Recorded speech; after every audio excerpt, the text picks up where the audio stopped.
पूछे हमसे कौन है हम, जो नर न नारी पर प्रकृति की उपज है हम वो जो विष्णु मोहिनी बन नाचे, हम वो है जो कृष्ण वधु एक दिन के लिए बन बैठे थे।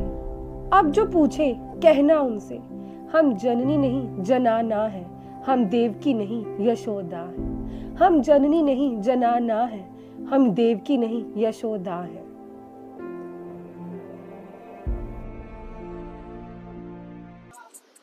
मेरा नाम धनंजय चौहान है और मैं पंजाब यूनिवर्सिटी की पहली ट्रांसजेंडर स्टूडेंट हूँ। मैं सक्षम प्रकृति वेलफेयर सोसाइटी चंडीगढ़ की प्रेसिडेंट हूँ और चंडीगढ़ ट्रांसजेंडर वेलफेयर बोर्ड की मेंबर भी हूँ। साथ ही और भी बहुत सारी ऑर्गेनाइजेशन हैं, उनकी मैं मेंबर भी हूँ, जिसमें प्राइड है, इंटरनेशनल प्राइड है, उसकी मैं प्रेसिडेंट हूँ और चंडीगढ़ स्टेट इलेक्शन डिपार्टमेंट की ट्रांसजेंडर आइकन भी हूँ। सोशल वर्क मेरा जो था वो 2002 से शुरू हुआ और 2002 से मैंने कम्युनिटी के साथ काम करना शुरू किया। आज करीबन 22 साल हो गए। तो मुझे लगा मतलब कि कम्युनिटी में अवेयरनेस नहीं है, एजुकेशन नहीं है और दूसरी बात कि कोई इक्वल राइट्स नहीं है। इक्वल राइट्स के साथ साथ इक्वल अपॉर्चुनिटी नहीं है, इक्विटी नहीं है।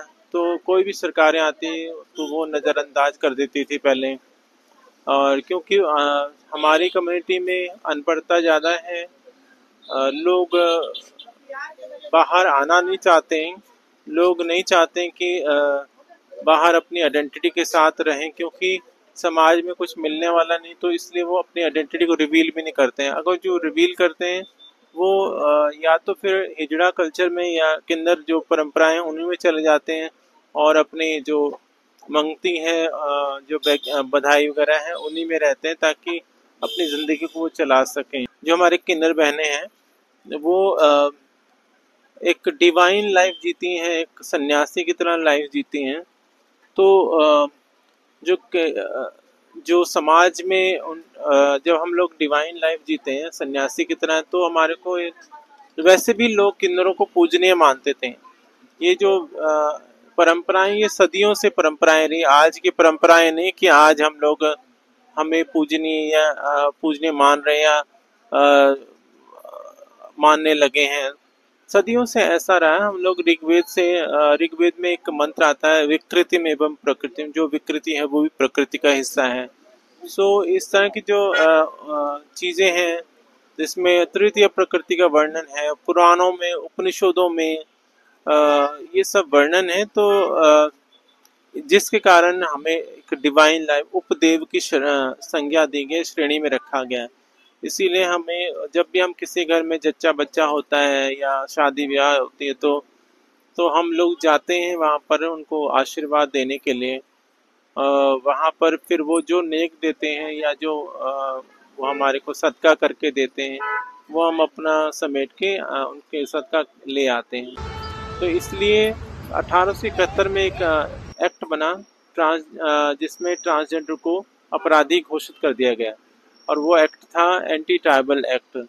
तो उसमें क्या हुआ कि उसके बाद ट्रांसजेंडर को पकड़ पकड़ के जेलों में भरा गया, उनको मारा गया, पीटा गया, उनके कपड़े खोल खोल के देखे जाते थे कि ये हिजड़ा है कि नहीं है। तो इस तरह की जो परंपराएं, जो ये शुरुआत अंग्रेजों के द्वारा हुई नफरत की। जो हमारे पास जैसे ये हम लोग ये काम कर रहे हैं, ये भी इसका सरकार का कोई ऐसा इसमें सहयोग नहीं है। सरकार ने कोई हमें सहयोग करके ये हमें खड़ा करके नहीं दिया।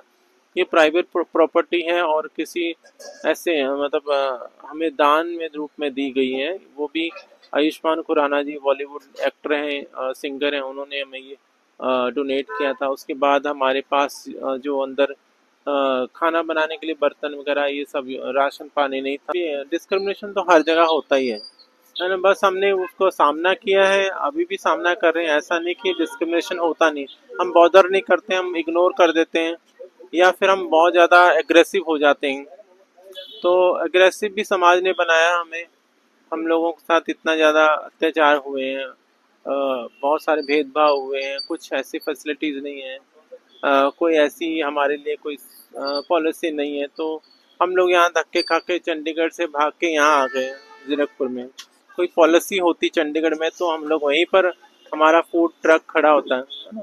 तो हम लोग वहाँ से क्यों यहाँ चंडीगढ़ में आए, चंडीगढ़ से यहाँ आ गए उठ के, क्योंकि वहाँ कोई पॉलिसी नहीं थी, तो हम लोगों ने फिर वहाँ छोड़ दिया, है ना। लेकिन चंडीगढ़ को तो हमें मिस करती हूँ मैं हमेशा, कि चंडीगढ़ का हमेशा जो है वो मैं बचपन से वहाँ रही, मेरे 50-55 साल वहाँ मैंने गुजारे हैं।